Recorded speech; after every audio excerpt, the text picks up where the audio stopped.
Gracias, presidente. Realmente interesante el debate. Yo quisiera ser más claro, ¿verdad? Por más que todos traten con una fina hipocresía y una gran elegancia, disimular sus preferencias ideológicas no tiene nada de malo, ¿verdad? Yo creo que por el contrario lo que tenemos que hacer es asumir de frente que en lo personal y para mucha gente vinculada a sectores y corrientes de pensamiento al cual con mucho orgullo yo represento, el gobierno del presidente Uribe en sus 2 mandatos y el liderazgo que ejerce ha sido extraordinario. Es más, lo digo sin ambaje, es uno de mis referentes. Y yo creo que esta es una persecución política, una factura política, porque de los libros que he leído, los suyos y otros, adversarios y defensores admiten que es un factor político clave que define elecciones en Colombia hace por lo menos 20, 25 años, ¿verdad? Y eso uno no se gana del día a la noche. Y no hay que olvidarse que contra todo pronóstico se opuso a los procesos de paz llevados en Cuba con gran impunidad de quienes habían matado a mansalva. Y no era para probarlo, eso estaba visto, publicado también. Y cuando nadie creía, un referéndum del pueblo colombiano le dio la razón. Increíble. Yo sé que no hay que meterse en asuntos externos. Yo sé que no hay que opinar de políticas de otros países. Esto es sencillamente una resolución de solidaridad.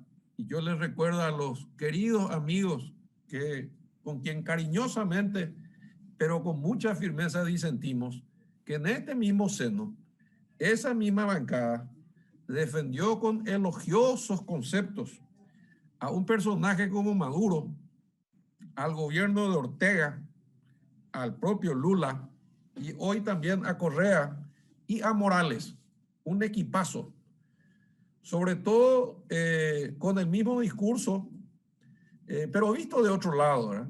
Y es cierto, decía Humberto, no creo que sea frase suya, ¿verdad? Pero todo depende del cristal con que se mire. Y también no hay que olvidar que, ya que hablamos de amenaza de muerte, el que estuvo amenazado de muerte y tiene más de 15 amenazas de muerte es el propio Uribe.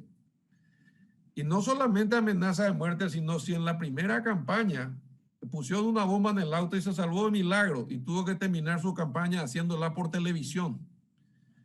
Entonces aquí no estamos hablando de un hombre cualquiera, estamos hablando de un hombre que puso su vida y su esfuerzo al servicio de una causa noble cuando el 40% del territorio colombiano estaba ocupado por fuerzas extrañas y el Estado no existía. Estamos hablando de un hombre que tomó decisiones muy difíciles, momentos muy difíciles, y a mí me tocó estar en Colombia en el año 92 cuando los jueces que dictaban sentencias contra los narcotraficantes eran amenazados de muerte y su familia completa era liquidada. Se llegó a cambiar la ley, se llamaba los jueces sin rostro. Hablaban detrás de un vidrio espejado porque tenían miedo de ser identificados. La firma en la sentencia era una cruz y un número, cuyo dato original estaba en la bóveda central del Banco de Colombia porque nadie se animaba a condenar a los narcotraficantes, que todos sabemos que son los que financiaban a la FARC, que extendieron sus brazos hasta Paraguay y que secuestraron y mataron. Y eso está probado por los famosos Wikileaks y un montón de documentos, a la hija de una senadora que está acá. Eso hizo Álvaro Uribe Vélez. Y no solamente eso, sino que además tenemos una deuda con el Estado colombiano, porque ustedes saben que nos declararon ciudadanos cuando todo el país nos dio la espalda. Y también ustedes saben como yo que Uribe nos ayudó a combatir con las fuerzas subversivas del norte, los amigos del EPP, que tampoco quieren la democracia, ¿verdad? Y como si todo eso fuera poco, cuando el pueblo colombiano y todas las encuestas decían que si se presentaba un tercer mandato y modificaba la Constitución, la Corte le dijo no y se respetó la decisión. Él respetó la decisión, a diferencia de muchos otros que se declaran demócratas, que usan la democracia formal, que llegan al poder y después la modifican a su antojo, como el amigo Morales que aprobó su Constitución en un cuartel, o como el amigo Correa, que llevó a las 5 de la mañana diputados suplentes para cambiar la Corte Suprema de Justicia, para cambiar la Corte Electoral, para luego dejar sin banca a más de 50 diputados, que le llamaba pelucones, sencillamente porque opinaban diferente o pertenecían a otra clase social. Y podemos continuar con el caso de Ortega y su gobierno con la señora, que vive matando gente, pero nadie dice nada, ¿verdad? Y en esta sala se defendió eso y no pasó absolutamente nada. Cada uno dijo su posición, se votó y terminó. A nadie se le ocurrió plantear que la resolución a favor de Ortega, que la resolución a favor de Maduro, que estuvo en nuestro palacio ordenándole a nuestras Fuerzas Armadas disparar contra el pueblo paraguayo, se haga extensiva a todos y reclamemos derechos humanos para todos. No, esta es una resolución planteada por un sector del Congreso que tiene una idea clara de cómo funciona la democracia y que a pesar de su vicio cree que los partidos tienen la esencia de la democracia y que lo primero que hacen estos personajes populistas y nefastos que sostuvieron en su momento el socialismo del siglo XXI con la billetera de los venezolanos que se acabó. Entonces hoy tienen que ser todos protegidos por los derechos humanos y yo suscribo eso. Pero yo creo que esta es una persecución política contra el hombre más influyente en la política colombiana en los últimos 25 años. Y se va a defender porque se la tienen jurada. Y si alguien tiene alguna duda por qué no lo mataron a pesar de 15 intentos de asesinato al presidente Uribe antes, durante y después de su gestión, lean su libro y van a entender por qué las Fuerzas Armadas y la policía, a pesar de que ya no le responden como jefe de Estado, lo siguen protegiendo. Porque él siempre asumió todas las responsabilidades de las decisiones que tomó. Las duras y las difíciles. El primer intento de liberación de 9 secuestrados le costó la vida a compañeros suyos de colegio. Entonces, yo sé que es linda la historia, podemos entrar hacia atrás, podemos entrar en el Bogotazo, no se compliquen demasiado. Un sector de la Cámara quiere una resolución con el texto como está y es lo que queremos someter a votación. Otro sector de la Cámara quiere extenderlo para pedir los derechos humanos para Cepeda y para todos los... Fantástico, que presenten otra resolución y que consigan los votos. Así funciona este asunto. De lo contrario, vamos a discutir hasta las calendas griegas.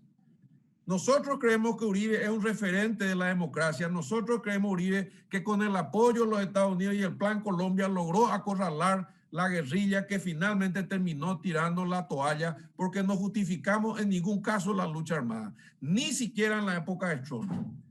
Y le habla el hijo de un hombre que fue perseguido porque yo tampoco acompaño la violencia, pero la violencia tiene dos caras.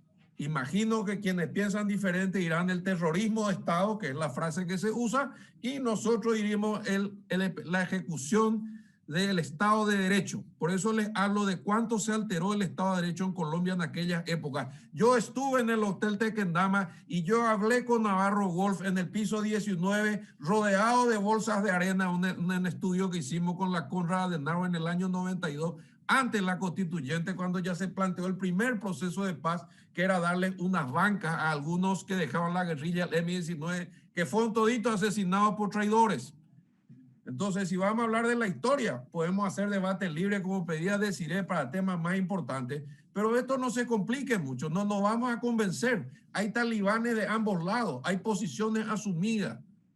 Yo estoy en contra de todas aquellas personas, sí, señor presidente, estoy en contra de aquellas personas que utilizan la democracia formal que les repugna y una vez que llegan cambian las reglas de juego y después no se van más.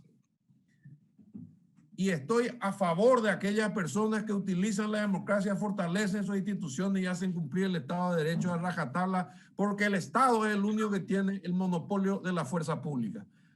Por lo tanto, solicito concretamente, señor presidente, que se cierre la lista de oradores para que se respete todo lo que están anotados y que se lleve a votación la propuesta así como está. Muchas gracias, presidente.